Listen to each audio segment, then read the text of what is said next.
over. Casting can kill pretty handily Asura and Flandre. We'll have to see if Angel can get ahead though. We'll have to find out how this one is going to pan out when it comes to our top lane, especially Flandre flexing here. You can see the hail of the blades coming through on the side of him with the Kalista top.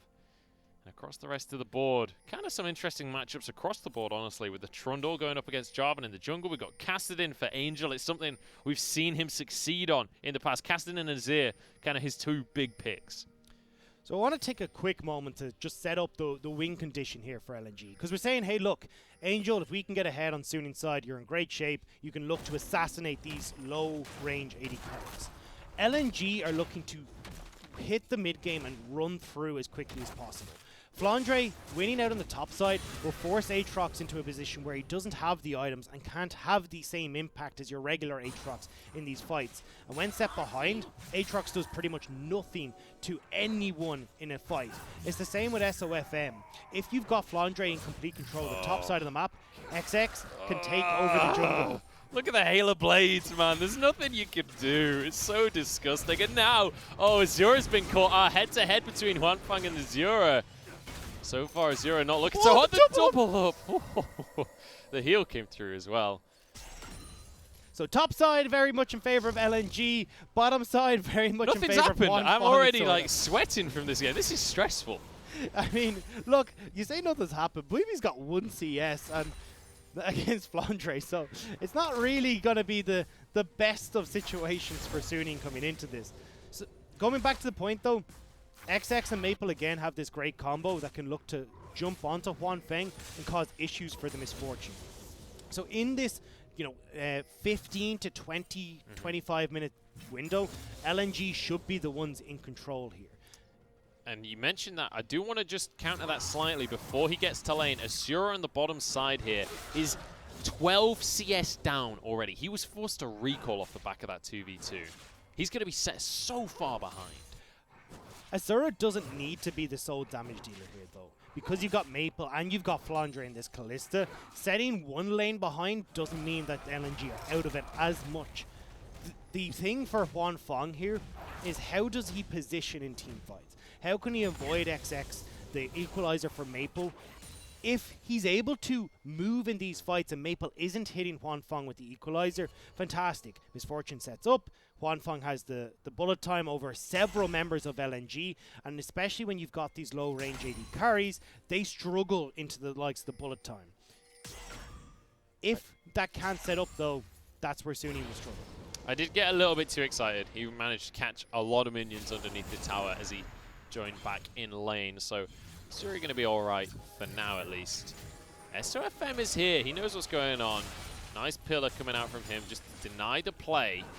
Bubu's safe for another day. He's safe from the other members of LNG, but not so much safe from Flandre. This was giving Bubu time to clear out that wave and thin it, so LNG couldn't go for the dive. They look towards mid instead, though. Angel not level 6 just yet, so might have to flash, and he will do so. So just great roaming coming out from this duo from LNG. And setting Angel behind before he has the Rift Walk is great, but unfortunately, you've only got about another minute and a half to punish that before the Rift Walk is up and available again. You gotta love it though, the roaming death squad plays coming out. Huanfeng could look for a double up on those back minions there. They are gonna be low HP. In case anyone doesn't know, the double up will guarantee a crit on the bounce if it kills its first target. Coming back to your roaming death squad point though, LNG can continuously do this. Maple, because he's got this melee matchup and Angel doesn't really have the wave clear in the Kassadin, the Flame Spitter can push in this wave and always offer Maple the first roaming situations. So they can start to pressure both sides of the map, and that's why you can see that deep ward there to spot Maple as to where he begins to roam before that play actually happens. I love the retreat pings coming out from the side of LNG as well. From the side of LNG. Obviously, Huanfeng and Sword Art had recalled. They didn't know where they were, so they're just saying, hey, everyone be aware. This bot lane is not here right now. Just don't get caught out because we cannot afford to fall behind early here. XX looking like he's about to move over towards this dragon and try and start it up. You can see this is just in tandem with Maple going back towards the lane. We'll hang on a little bit until Asura and Duan can get into the bottom side as well. And pretty much, even though Huanfeng has got a little bit of a CS lead, it's not enough right now to make the difference up in a fight where you've got Maple with the equalizer and a good setup from XX. Importantly as well, Maple is going to be level 6 right now. Angel has not hit that mark just yet. Should be able to get it off of these minions. And there we go. Riftwalk will now be available. Very important ultimate. It is available, but it's too late. Maple's already moving down here. They're trying to make a play underneath this tower, but actually looking to back away and just start up the dragon instead.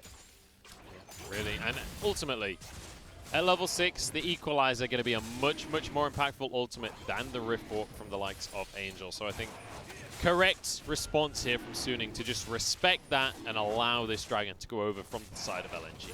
SOFM is trying to counter, will steal away the red buff, but if I'm XX, I'm pretty happy to have my red buff go across for the dragon.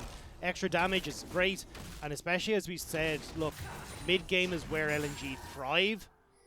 If you are setting yourself up with these dragons early so you can hit your strongest power point about the 23 to 25 minute mark, and you've got this dragon point coming up at the same time, you can look to punish that objective.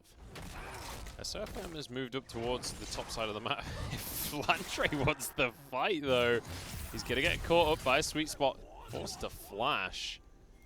Yeah, I don't know about trying to force the 2v1, mate. I know Kallista's strong right now. Maybe not that strong.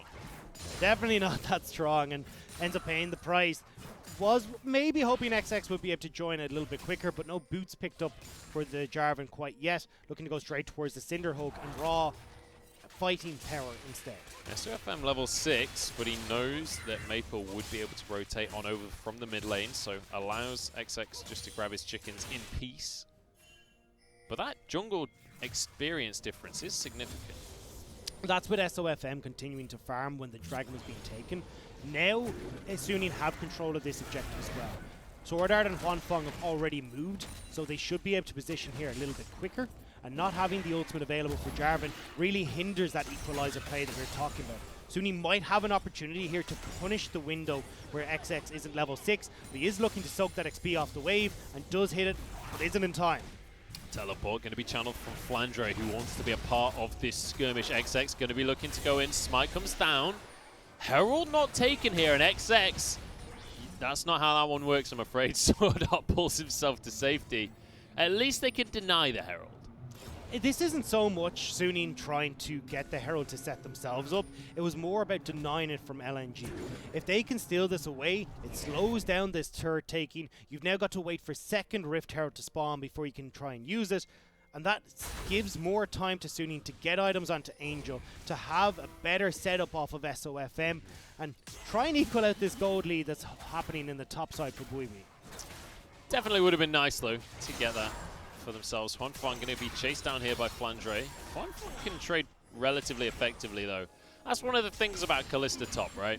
It's because you're playing an AD carry in the top lane. You're going to be able to bully a lot of matchups. When you're against another AD carry, though, that has the support with him, it's not quite the same story. Is a 20 CS difference between Misfortune? Words are tough sometimes. It's been a long week, man, okay? It's a 20 CS lead going over towards Huanfeng when it comes to FLICKR versus Huanfeng. So when it comes down to it, you still got Huanfeng wherever he goes. May not be able to bully with the level advantage, but the gold that he's acquired will help in evening up that difference. Also, Misfortune just super duper strong right now. The love taps do so much work. But it has to be said, and you've mentioned this already, Angel is going to be sitting pretty right now. This is the perfect scenario for him on the Kassadin. All you want to do if you're Kassadin is get your Rod of Ages as soon as possible. You can see he's got the ingredients in his inventory. He's got teleport available as well. So he'll just be farming up as fast as he can, get the Rod of Ages, get that stacking, get himself a tier, get that stacking. Then look to things in 10 minutes time. Look to things once you're starting to hit your power spikes. For now, he doesn't even want to fight. If he can help, if he had his way, they'd have another 20 minutes of just farming. Angel would love that to be the case, but LNG are going to make sure that that's never going to happen. The problem here, though, is how do you try and accelerate this game? It's not like you've got a bunch of pushing power now in solo lanes, because they've left Juan Feng to deal with Flandre. They've got the Aatrox in the mid lane, the short lane with a lot of movement with Sword Art and SOFM going through that traffic. So it means that he's able to pick up this wave, won't get punished too heavily, and Angel free farming in the bottom lane. The lanes don't quite match up for LNG anymore, and without that crucial Rift Herald, unless a mistake comes through from Suning and they take a step too far forward into the likes of Asura's Chains of Corruption, well then Suning should be safe to just keep farming. Sword Art gets the ward. Crucially there for his team. Stops the brush bait going on. 15 seconds though until Dragon's going to spawn. You can see Flandre has moved down to this side of the map. Angel going to be on the top lane right now with his Rod of Ages now. So that's going to be stacking. But he has his teleport available. You don't want to fight this. Suning are perfectly happy to give this over. You can see all members of LNG are here. And just making sure Juan Feng and SOFM don't overextend in the bottom side and they can back away. LNG, yes, you can have a Cloud Drake. We don't care. You're not on Soul Point yet. Doesn't make a difference to us.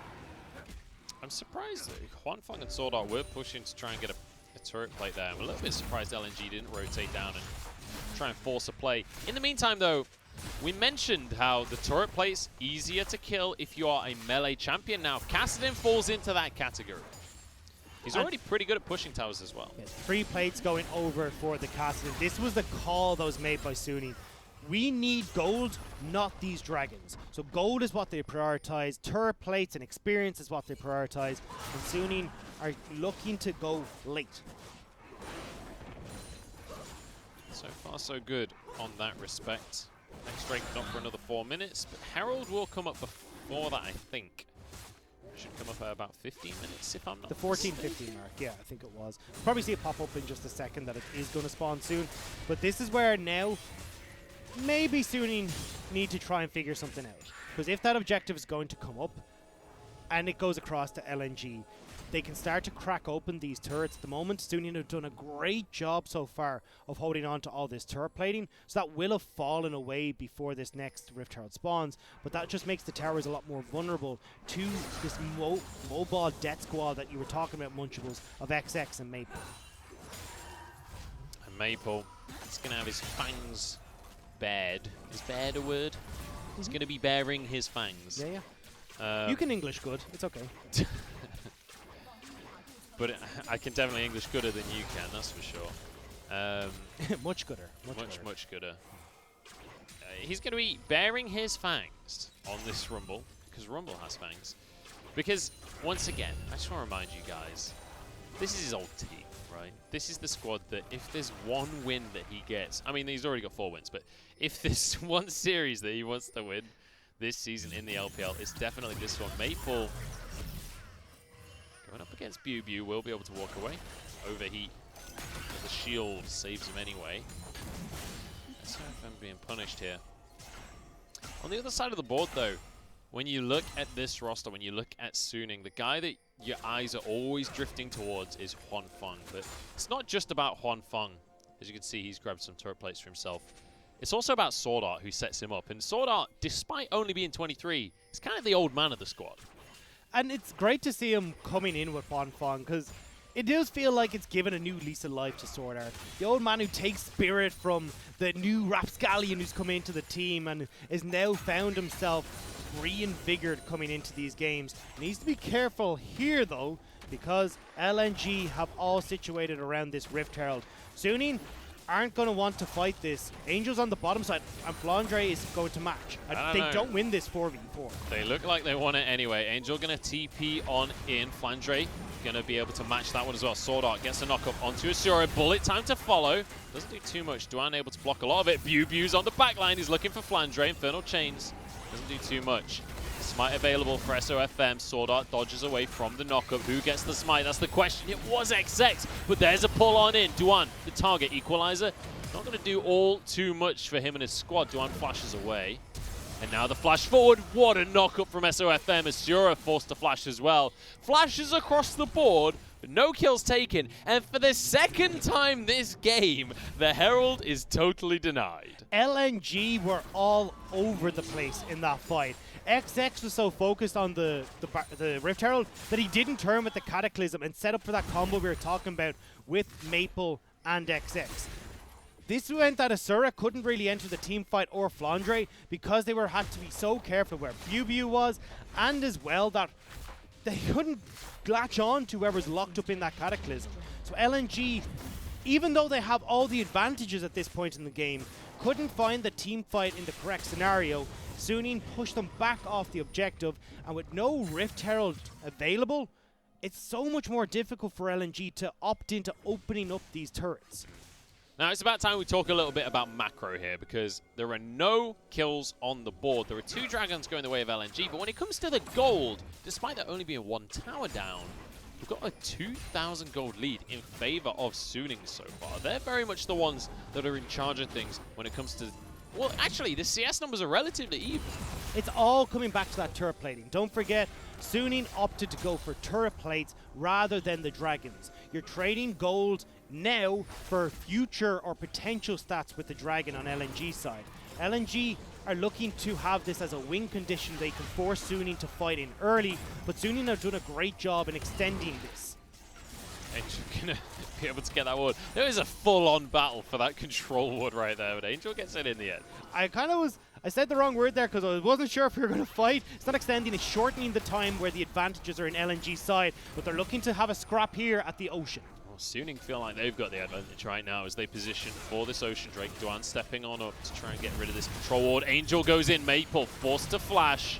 How many flashes are there in this game? Equalizer down onto 3 with Chains of Corruption. It's pretty massive here. XX goes in, has a stopwatch to keep himself alive. No knock-up from Duan, but the Fate's Call keeps the LNG junglers safe. Now Sword Art going back in as well. Duan going to be the target. 1 kill coming out from them. First blood at 17.5 minutes. Now Azura as Angel is happy to go aggressive. Bullet Time gets the kill. Huan Fang finds 1. Suning are playing these fights so well, constantly flanking on multiple angles, making it very difficult for Maple to hit these big equalizers. My brain started doing somersaults when the Fate's Call went out onto XX. I was like, Fate's Call? That goes on the support. What's happening? And I mean, that's the benefits of Flandre having the Kalista in the top lane, is you can pull the jungler out. The problem that they're having, though, is because this fight hasn't happened for so long, stopwatches are available for everyone. Flashes are available for everyone. So this combo we were talking about, where Cataclysm into the Equalizer, setting up for Chains of Corruption, having Flandre and Asura consistently DPSing on the back line, isn't possible because they have to be careful of where's BuBu, where's Angel now, who has picked up that Rod of Ages and it's got 7 stacks. This is where now, okay, we've got to start being careful. With all these flashes down though, maybe LNG can look towards another fight, but they're giving so much gold over to Suning that now it's becoming a big issue, and this 20 to 25 minute spike we're talking about is not as strong as it should be. Now, we've been talking about how obviously Suning want a quiet game and LNG kind of theoretically wanted the opposite. I want to revisit the top lane here, if we have time. They're posturing a little bit. I don't think there's going to be a fight happening. I'm going to commit to it. I want to visit the top lane here. Flandre went for this Kalista pick. It's meant to be the ultimate lane bully. It's meant to dominate. He's only 20, 30 CS up. That doesn't feel like enough. Bullet Time, Chains of Corruption.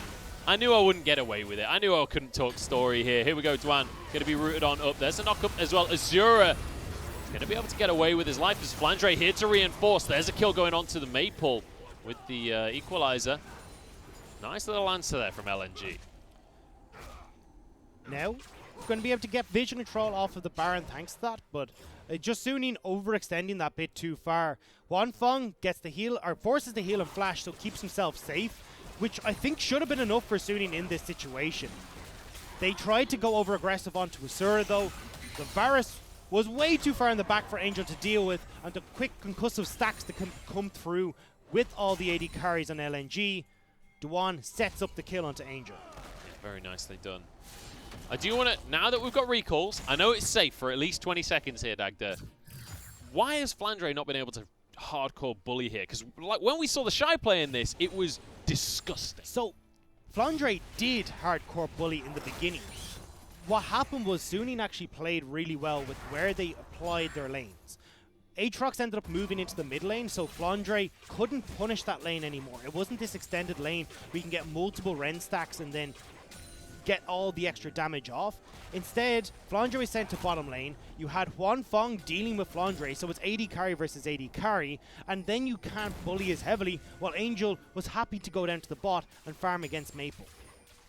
So the question that comes from all of that is, can Flandre still have an impact in the later stages of the game on this Kalista? It is a champion that scales pretty well, but how much do you lose by having such a squishy character in the top lane? So now it's going to become a bit more of an issue, because when we start to go into this matchup where Buibi is forced to go against Flandre in the bottom lane, Flandre again can start to take over this lane.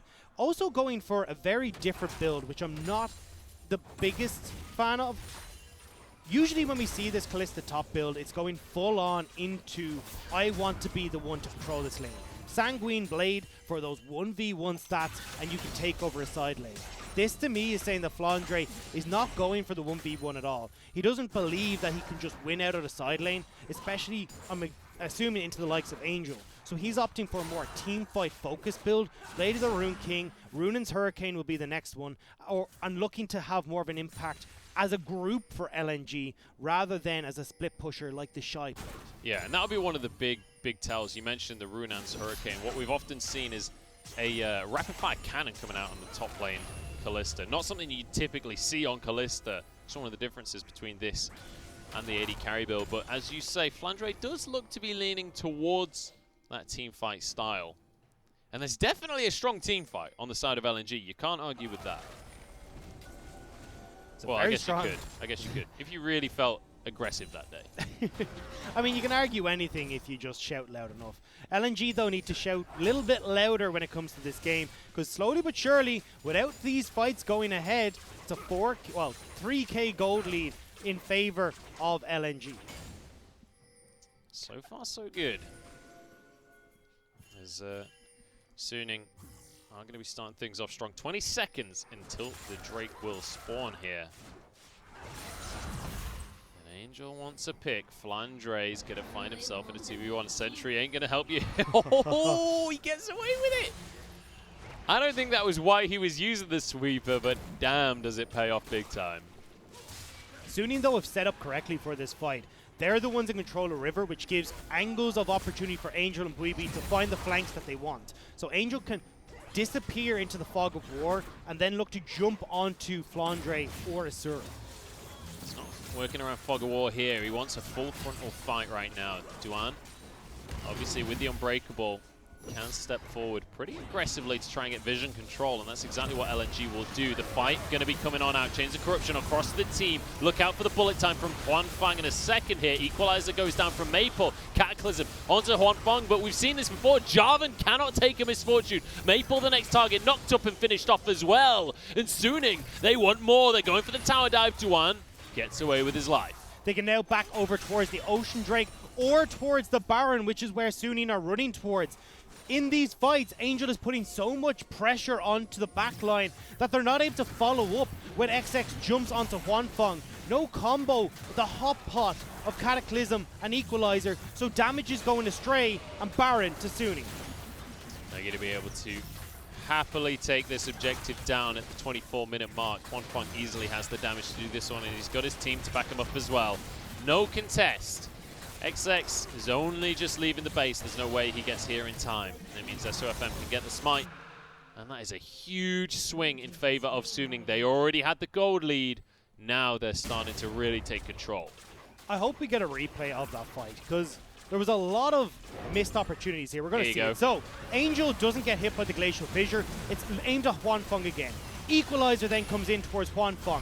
Doesn't quite hit. So when XX dives in to try and get onto Huanfeng in the background, well, there's nothing left to try and deal damage. So Equalizer, Glacial Fissure, and Cataclysm used in the wrong way there. And the entire time, Angel is going through Asura and Flandre for a shortcut. Now, one thing I will say in favor of Duan there, or maybe I don't have time. You got time. I said right at the start, Huanfang, watch out for his bullet time. It got denied. Literally the split second he was starting it is when the glacial fissure hit him. I didn't notice during the fight the first time. Bullet time comes down this time. It's noticeable. Sword Art on the front line. So many Rens, but he walks away. And now we see Bubu getting into the backline. Flandre kites away. He's low. Can he survive this one? The answer's no. Duan super low. It's going to be Maple that finish off. And Angel, I think he just got a triple kill for himself. We said his Kassadin's huge, and he's proven it once again. LNG have left it too long. There's too much gold on Sunin's side, and now Suning are looking to push in with this Baron buff.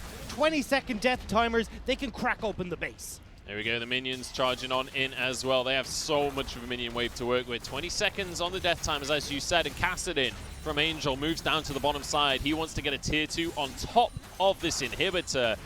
Massive, massive gold swing. We've gone from a 3k, 4k, 5k gold advantage to 10,000 in Suning's favor.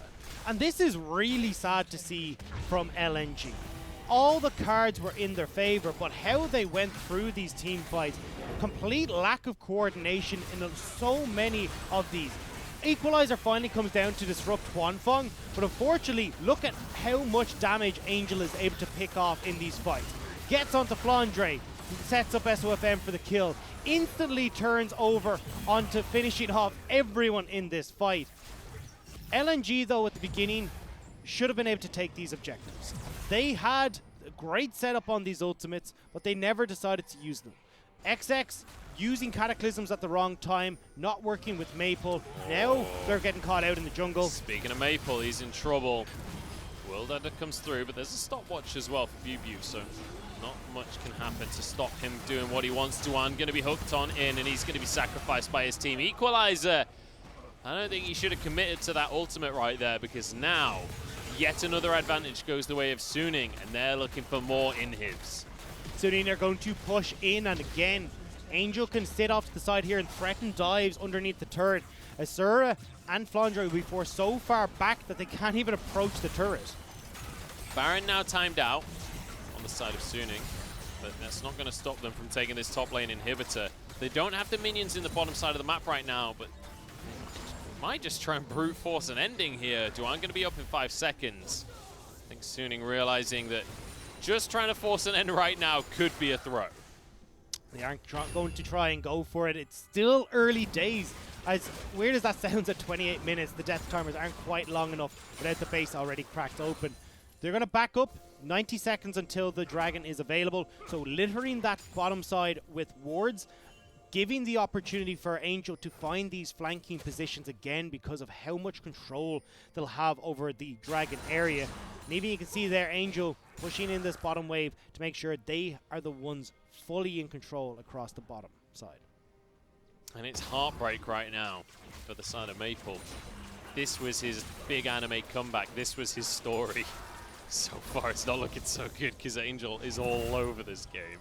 And it feels like it's just miscommunication and coordination on LNG's side. These ultimates have not been on point. The team fighting has been completely amiss. And now Suning, who did a great job to give them their due of denying Rift Herald in the first instance, preventing Suning from getting the second instance, are reaping the rewards of a better scaling composition. All 3 inhibs down, and this is going to be Flandre dropping as well. The auto follows the flash. Well, there's barely even a team fight back coming out from LNG. They just run away from the bullet time, but with minions in every single lane. Azura now going to be caught up by the knockups. Bubu doing work as Maple can't do much. Angel gets another one onto his nemesis there. XX going to be jumping straight onto the fountain. He knows that this one is over. Suning start things off with style here. 13-3, make that 14. In fact, they want a couple of more on top of everything else. XX goes down, another one for Huanfeng in case he needed any more stats to pad. It's going to be the game, and Suning, you can see them. They want the style points right here. 1-0 against LNG. We said it in our first series of the